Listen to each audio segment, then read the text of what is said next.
ministers, ladies and gentlemen, it is a great privilege to be invited to address the members of both Houses of Parliament in the Union of South Africa. It is a unique privilege to do so in 1960, just half a century after the Parliament of the Union came to birth. And I'm most grateful to you for giving me this opportunity. I'm especially grateful to your Prime Minister, who invited me to visit this country and arranged for me to address you here today.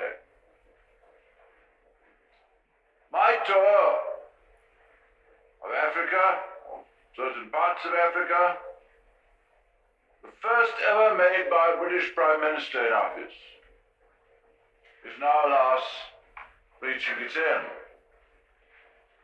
But it is fitting that it should culminate in the Union Parliament, here, in Cape Town, in this historic city, so long Europe's gateway to the Indian Ocean and to the east.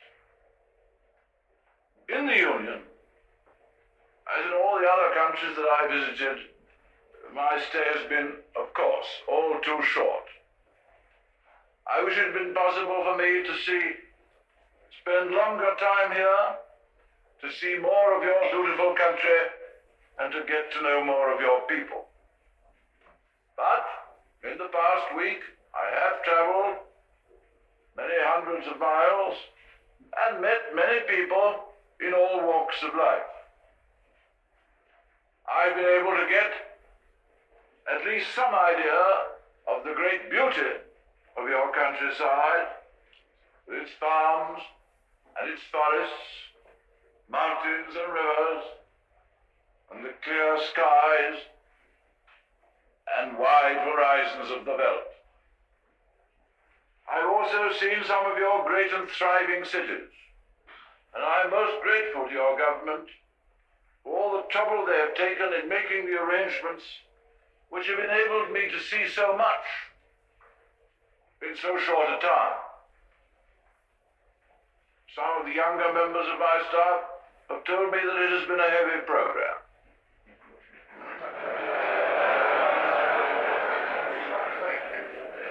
But I can assure you that my wife and I have enjoyed every moment of it. Moreover, we have been deeply moved by the warmth of our welcome.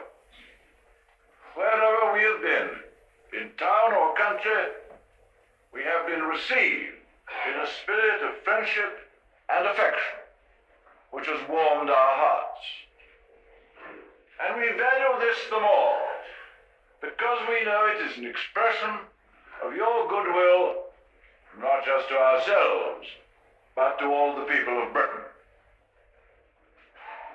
It is, as I've said, a special privilege for me to be here in 1960, when you are celebrating what I might call the golden wedding of the Union.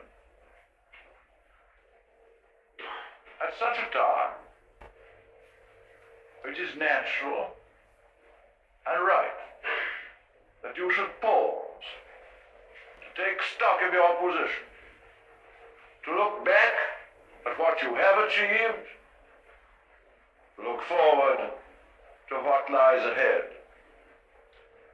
In the 50 years of their nationhood, the people of South Africa have built a strong economy, founded upon a healthy agriculture and thriving and resilient industries. During my visit, I've been able to see something of your mining industry on which the prosperity of the country is so firmly based. I've seen your Iron and Steel Corporation, visited your Council of Scientific and Industrial Research at Pretoria. These two bodies, in their different ways, are symbols of a lively, forward-looking and expanding economy. I've seen the great city of Durban with its wonderful port, The skyscrapers of Johannesburg standing where 70 years ago there was nothing but the open veldt. I've seen too the fine cities of Pretoria and Bloemfontein. This afternoon, I hope to see something of your wine-growing industry, which so far I've only admired as a consumer.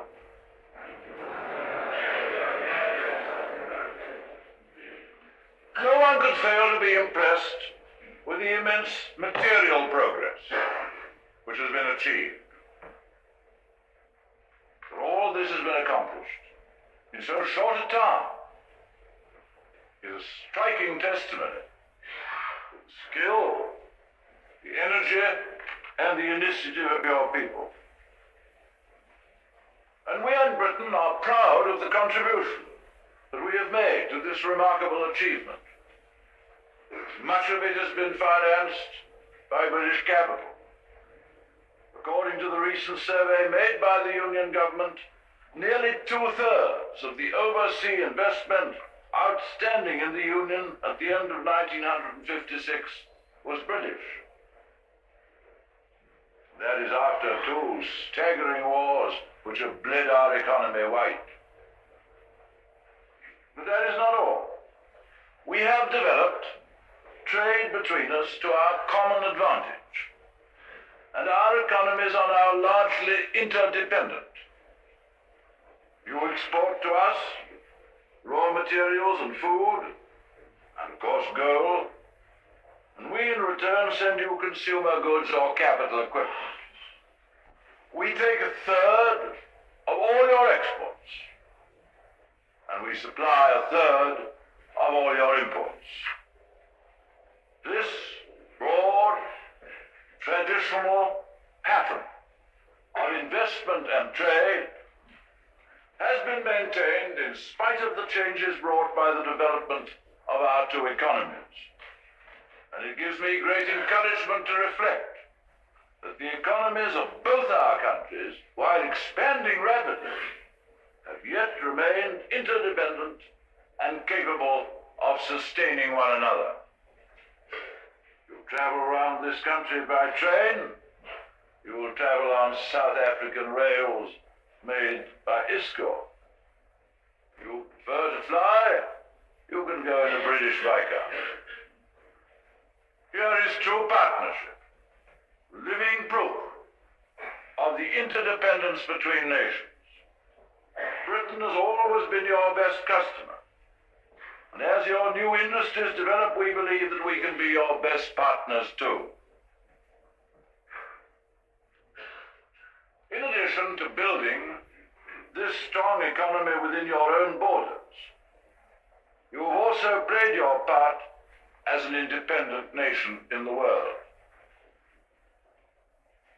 As a soldier in the First World War, and as a minister in Sir Winston Churchill's government in the Second, I know personally the value of the contribution which your forces made to victory in the cause of freedom. I know something too of the inspiration which General Smuts brought to us in Britain in our darkest hours. Again, in the Korean crisis, you played your full part. Thus, in the testing times of war or aggression, your statesmen and your soldiers have made their influence felt far beyond the African continent. In the period of Reconstruction, when Dr. Macmillan was your Prime Minister, your resources greatly assisted the recovery of the Sterling area in the post-war world. Now, in the no less difficult tasks of peace, your leaders in industry, commerce, and finance continue to be prominent in world affairs. Today, your readiness to provide technical assistance to the less well-developed parts of Africa is of immense help to the countries that receive it. It is also a source of strength to your friends in the Commonwealth and elsewhere in the Western world. You are collaborating in the work of the Commission for Technical Cooperation in Africa south of the Sahara, and now in the United Nations Economic Commission for Africa. Your Minister for External Affairs intends to visit Ghana later this year. All this proves your determination as the most advanced industrial country of the continent to play your part in the new Africa of today.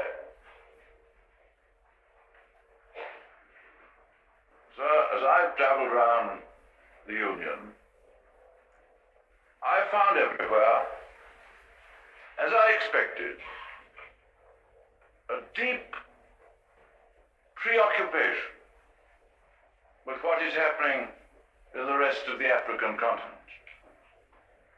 I understand and sympathize with your interest in these events and your anxiety about them. Ever since the breakup of the Roman Empire, one of the constant facts of political life in Europe has been the emergence of independent nations. They've come into existence over the centuries in different forms, different kinds of government, but all have been inspired by a deep, keen feeling of nationalism, which has grown as the nations have grown. In the 20th century, and especially since the end of the war, the processes which gave birth to the nation-states of Europe have been repeated all over the world. We have seen the awakening of national consciousness in peoples who have for centuries lived in dependence upon some other power. 15 years ago, this movement spread through Asia. Many countries there, of different races and civilizations, pressed their claim to an independent national life. Today, same thing is happening in Africa. And the most striking of all the impressions that I have formed since I left London a month ago is of the strength of this African national consciousness. In different places, it takes different forms, but it is happening everywhere. The wind of change is blowing through this continent. And whether we like it or not, this growth of national consciousness is a political fact. And we must all accept it as a fact. And our national policies must take account of it. Good. You understand this better than anyone. You are sprung from Europe, the home of nationalism. And here in Africa, you have yourselves created a free nation, a new nation. Indeed, the history of our times, yours will be recorded as the first of the African nationalism. And this tide of national consciousness, which is now rising in Africa, is a fact for which you and we and the other nations of the Western world are ultimately responsible. For its causes are to be found in the achievements of Western civilization, in the pushing forward of the frontiers of knowledge, in the applying of science to the service of human needs, in the expanding of food production, in the speeding and multiplying of the means of communication, and perhaps above all and more than anything else, in the spread of education. As I have said, this growth of national consciousness in Africa is a political fact, and we must accept it as such. That means, I would judge, that we've got to come to terms with it. I sincerely believe that if we cannot do so, we may imperil the precarious balance between East and West on which the peace of the world depends. The world today is divided into three main groups. First, what we call the Western powers. You in South Africa, we in Britain belong to this group, together with our friends and allies in other parts of the Commonwealth, in the United States of Europe, of America, and in Europe. Call it the free world. And then there are the communists. Russia, her satellites in Europe, and China, whose population will rise by the end of the next 10 years to the staggering total of 800 million people. And then thirdly, there are those parts of the world whose people are at present uncommitted, either to communism or to the Western ideas. And in this context, we think first of Asia and of Africa. As I see it, the great issue in this second half of the 20th century is whether the uncommitted peoples of Asia and Africa will swing to the east or to the west. Will they be drawn into the communist camp? Or will the great experiments in self-government that are now being made in Asia and Africa, especially within the Commonwealth, prove so successful and by their example so compelling, the balance will come down in favor of freedom and order and justice. The struggle is joined, and it is a struggle for the minds of men. What is now on trial is much more than our military strength or our diplomatic and administrative skill.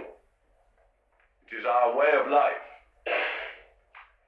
The uncommitted nations want to see before they choose.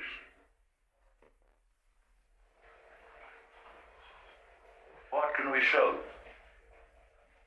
to help them choose right? So each of the independent members of the Commonwealth must answer that question for itself. It is a basic principle of our modern Commonwealth that we respect each other's sovereignty in matters of internal policy. At the same time, we must recognize that in this shrinking world in which we live today, the internal policies of one nation may have effects outside it. So we may sometimes be tempted to say, mind your own business. But in these days I would expand the old saying so that it runs, mind your own business, of course, but mind how it affects my business too. If I may be very frank, I would venture to say now this. What governments and parliaments in the United Kingdom have done since the last war in according independence to India, Pakistan, Ceylon, Malaya, and Ghana, and what they will do for Nigeria and other countries now nearing independence, all this, although we must take and do take full and sole responsibility for it, we do in the belief that it is the only way to establish the future of the Commonwealth and of the free world on sound foundations. All this, of course, is of deep concern to you. For nothing we do in this small world can be done in a corner and remain hidden. What we do today in West, Central and East Africa becomes known to everyone in South Africa, whatever his language, color, or traditions. And let me, sir, assure you, and all those here assembled, and all who may be listening, in all friendliness, that we are well aware of this, that we have acted and will act with full knowledge of the responsibility we have to you and to all our friends. Nevertheless, I'm sure you will agree that in our own areas of responsibility, we must each do what we think right. What we British think right derives from a long experience, both of failure and success in the management of these affairs. We try to learn and apply the lessons of both. Our judgment of right and wrong and of justice is rooted in the same soil as yours, in Christianity and in the rule of law as the basis of a free society. This experience of our own explains why it has been our aim in the countries for which we have borne responsibility, not only to raise the material standards of life, but to create a society which respects the rights of individuals, a society in which men are given the opportunity to grow to their full stature. And that must, in our view, include the opportunity of an increasing share in political power and responsibility. A society, finally, in which individual merit, and individual merit alone, is the criterion for man's advancement, whether political or economic. Finally, in countries inhabited by several different races, it has been our aim to find means by which the community can become more of a community and fellowship fostered between its different parts. This problem, sir, is by no means confined to Africa, nor is it always a problem of a European minority. In Malaya, for instance, though there are Indian and European minorities, Malays and Chinese make up the great bulk of the population, and the Chinese are not much fewer in number than the Malays. Yet these two peoples must learn to live together in harmony and unity, and the strength and future of Malaya as a nation will depend on the different contributions which the two races can make. The attitude of the United Kingdom government towards this problem was clearly expressed by the Foreign Secretary, Mr. Selwyn Lloyd, speaking at the United Nations General Assembly on the 17th of September 1959, and these were his words. In those territories where different races or tribes live side by side, the task is to ensure that all the people may enjoy security and freedom, and the chance to contribute as individuals to the progress and well-being of these countries. We, that is the British, reject the idea of any inherent superiority of one race over another. Our policy, therefore, is non-racial. It offers a future in which Africans, Europeans, Asians, and the peoples of the Pacific and others with whom we are concerned will all play their full part as citizens in the country where they live, and in which feelings of race will be submerged in loyalty to new nations. I thought you would wish me to state plainly and with candor the policy which we in Britain stand. It may well be that in trying to do our duty as we see it, we shall sometimes make difficulties for you. If this proves to be so, we much regret it. But I know that even so you would not ask us to flinch from doing our duty, and you too will do your duty as you see it. I'm well aware of the peculiar nature of the problems with which you are faced in the Union. I know the difference between your situation and that of many other states in Africa. We have here 3 million people of European origin. This country is their home, has been their home for hundreds of years. They have no other home, and the same is broadly true of Europeans in Central and East Africa. Of course, in most other states, those who come to work from Europe have only come to work, spend their working life, contribute their skill, perhaps teach, perhaps administer, and then go home. That's quite a different problem. The problems to which you, all members of this Parliament, must address yourselves are therefore very different from those which face the parliaments and countries of homogeneous nations. Of course I realize that these are difficult, hard, sometimes baffling problems.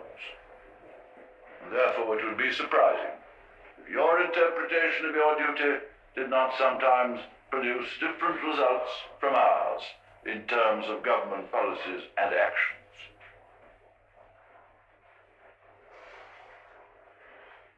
As a fellow member of the Commonwealth, we always try, and I think we have succeeded, in giving to South Africa our full support and encouragement. But I hope you will not mind me saying frankly that there are some aspects of your policies which make it impossible for us to do this without being false to our own deep convictions about the political destinies of free men to which in our own territories we are trying to give effect. I think therefore that we ought, as friends, to face together, without seeking, I trust, to apportion praise or blame, fact that in the world of today, this difference of outlook lies between us. I said that I was speaking as a friend. I can perhaps almost claim to speak as a relation. For we Scots can claim family connections with both the great European sections of your people. Not only with the English-speaking people, but with the Afrikaans-speaking people. This is a point which hardly needs emphasis in Cape Town, where you can see every day the statue of that great Scotsman Andrew Murray. His work in the Dutch Reformed Church, in the Cape, and the work of his son in the Orange Free State was among the Afrikaans-speaking people. There has always been a very close connection between the Church of Scotland and the Church of the Netherlands. The Synod of Dort plays the same great part in the history of each. And many aspirants to the ministry of Scotland, especially in the 17th and 18th centuries, went to pursue their theological studies in the Netherlands. I think Scotland can claim to have repaid its debt to South Africa. I'm thinking particularly of the Scots in the Orange Free States, not only of the younger Andrew Murray, but also the Robertsons, the Frasers, the MacDonalds, families who have been called, I think, the Free State clans, who became burghers of the old Free State and whose descendants still play their part there. And though I count myself a Scot, my mother was an American.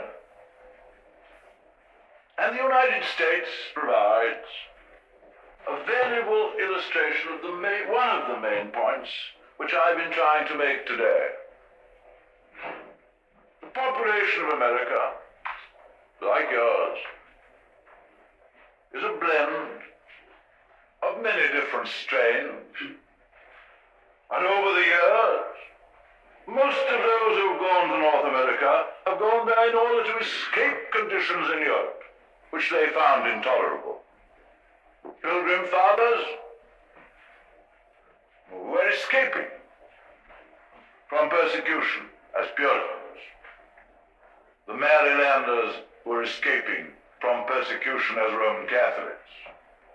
And throughout the 19th century, a stream of immigrants flowed across the Atlantic from the old world to the new to escape from the poverty of their homeland. Now in the 20th century, the United States has provided asylum for the victims of political oppression in Europe. And so, for the majority of their inhabitants, America has been a place of refuge, a place to which people went because they wanted to get away from Europe. It's not surprising, though, that for many years, the main objective of American statesmen, supported by American public opinion, was to isolate themselves from Europe. And with their great material strength and the vast resources open to them, this seemed an attractive and a practicable course. Nevertheless, twice in my lifetime, in the two great wars of these 50 years, they have been unable to stand aside. Twice, their manpower in arms has streamed back across the Atlantic, shed its blood in those European struggles for which their ancestors thought they could escape by emigrating to the New World. When the Second War was over, they were forced to recognize that in the small world of today, isolationism is out of date, and more than that, offers no assurance of security. The fact is that in the modern world, no country, not even the greatest, can live for itself alone. Nearly 2,000 years ago, at a time when you might say the whole of the civilized world was comprised within the confines of the Roman Empire, St. Paul proclaimed one of the great truths of history: we are all members one of another. During this 20th century, this eternal truth has taken on a new and exciting significance. It has always been impossible for the individual man to live in isolation from his fellows in the home, the tribe, the village, or the city. Today it is impossible for nations to live in isolation from one another. What Dr. John Donne said of individual men 300 years ago is true today of my country, of your country, and of every country in the world. Any man's death diminishes me because I am involved in mankind. Therefore never send to know for whom the bell tolls. It tolls for thee. All nations are now interdependent upon one another, and this is generally recognized through the Western world. I hope that in due course the countries of communism will recognize it too. It was certainly with that thought in mind that I took the decision to visit Moscow about this time last year. Russia has been isolationist in her time and still has tendencies that way. But the fact remains that we must live in the same world with Russia, and we must find a way of doing so. I believe that the initiative which we took last year has had some success. Although grave difficulties may lie ahead, nevertheless I think nothing good can come out of extending contacts between individuals, contacts in trade, and through the exchange of visitors. I certainly do not believe in refusing to trade with people because you may happen to dislike the way they manage their internal affairs at home. Boycotts will never get you anywhere. And may I say in parenthesis how I deprecate the attempts that are being made today in Britain to organize a consumer boycott of South African goods. There's never been the practice, so far as I know, any government in the United Kingdom of whatever complexion to undertake or support campaigns of this kind designed to influence the internal politics of another Commonwealth country. I and my colleagues in the United Kingdom deplore this proposed boycott and regard it as undesirable from every point of view. It can only have serious effects on Commonwealth relations and trade, and be to the ultimate detriment of others than those against whom it is aimed. I said, I was speaking of the interdependence of nations. The members of the Commonwealth feel particularly strongly the value of interdependence. They are as independent as any nation in this shrinking world can be, but they have voluntarily agreed to work together.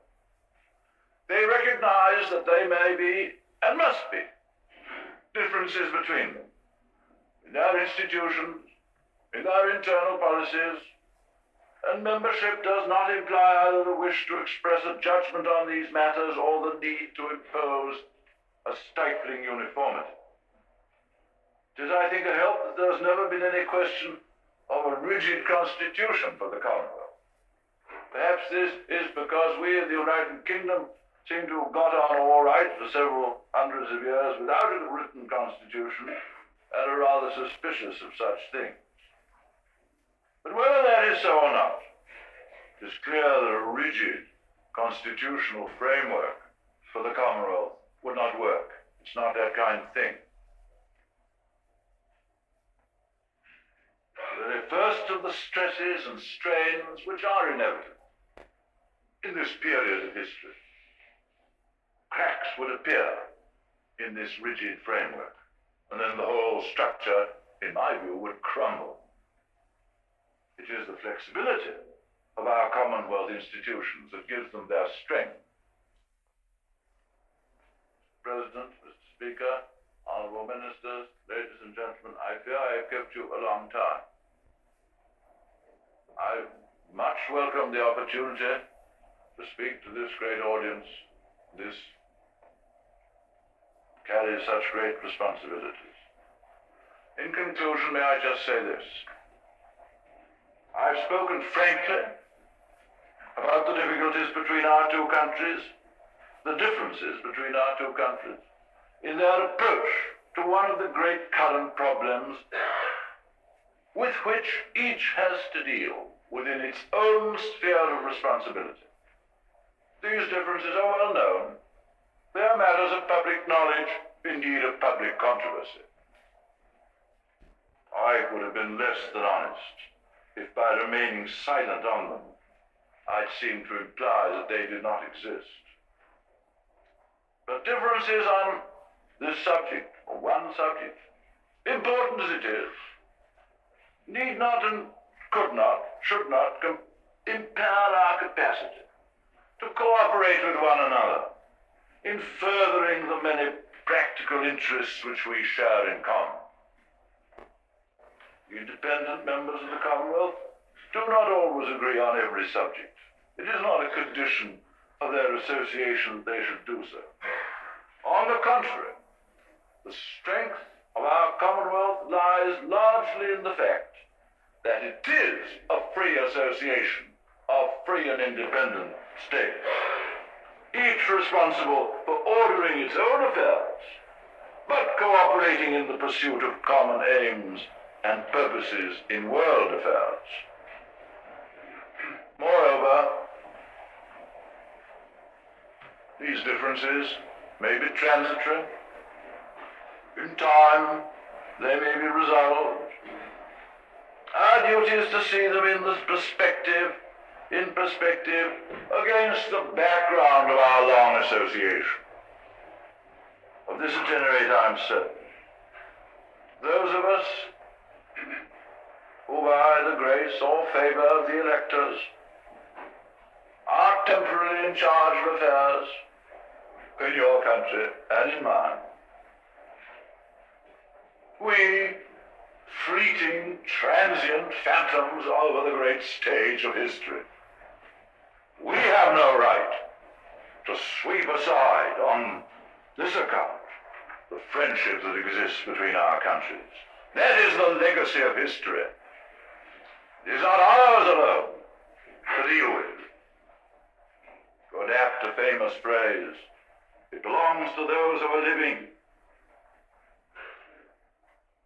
It belongs to those who are dead, and to those who are yet unborn. We must face the differences, but let us try to see a little beyond them, down the long vista of the future. I hope I'm deeply confident. In another 50 years, we will look back to the differences that exist now between us as mere matters of historical interest. But as time passes, and one generation yields to another, human problems change and fade. Let us remember these truths. Let us therefore resolve to build and not to destroy. Let us also remember that weakness comes from division, and in words familiar to you, strength from unity.